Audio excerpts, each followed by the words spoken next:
Shalom, selamat pagi Amanginang yang terkasih dalam Tuhan Yesus Kristus. Selamat tahun baru. Kita bertemu kembali renungan Carpe Diem HKBP Bumi Anggrek hari Rabu tanggal 3 Januari 2024. Sebelum kita merenungkan firman Tuhan, kita bernyanyi dari buku ini nomor 362 ayat 2.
Firman Tuhan untuk hari ini tertulis dalam Yeremia pasal 31 ayat 20. Anak kesayangankah gerangan Efraim bagiku atau anak kesukaan?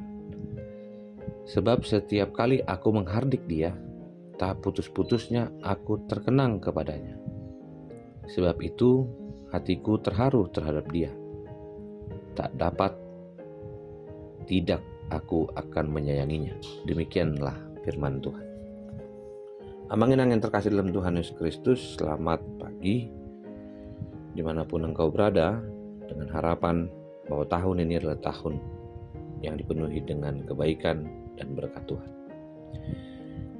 Amanginang yang terkasih, saudaraku dimanapun engkau berada, biasanya berbicara tentang anak, berbicara tentang kepemilikan. Anak memiliki peran di dalam keluarga untuk memperkenalkan orang tua yang telah membesarkannya, menyanjungnya secara khusus, menjaga nama baiknya. Firman Tuhan hari ini mengajak kita untuk lebih dekat terhadap firman Tuhan,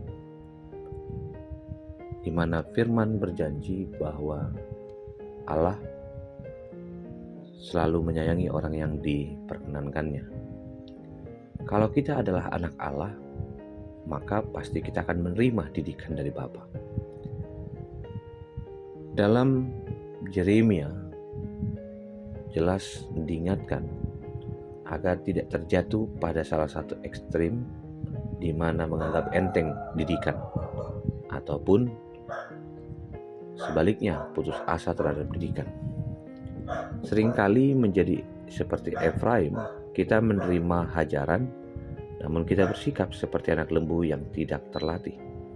Dalam terjemahan bahasa Inggris dikatakan seperti anak lembu yang tidak terbiasa menggunakan kuku.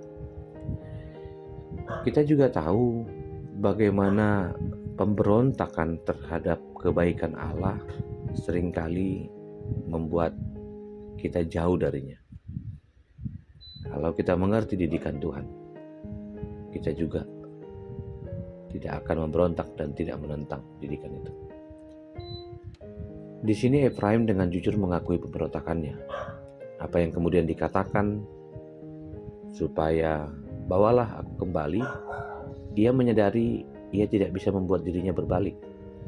Ia hanya bisa berseru dan memohon kepada kemurahan Tuhan sebab Engkaulah Tuhan. Kita dapat melihat kesungguhan pertobatan Efraim. Sesudah ku tahu akan diriku, aku menepuk pinggangku sebagai tanda berkabung. Dalam terjemahan aslinya, sesudah aku dididik. Berarti sebuah pesan, segala yang telah dituliskan tentang Efraim adalah sebuah gambaran pertobatan yang sangat mengharukan. Tentunya Allah berkata, anak kesayangan kah gerangan Efraim bagiku, atau anak kesukaan. Tidak dapat tidak aku menyayanginya. Luar biasa sosok pengakuan seorang bapa terhadap anaknya. Dan kita tahu bagaimanapun anak dalam pertobatannya, dia akan disambut kembali oleh Bapa. Biarlah tahun 2024 ini kita semakin mengerti bahwa kita adalah kesayangan. Rayakanlah kesayangan itu dengan cara menghormati Bapa dan selalu mengandalkan Bapa dan terlibat dalam kehidupan.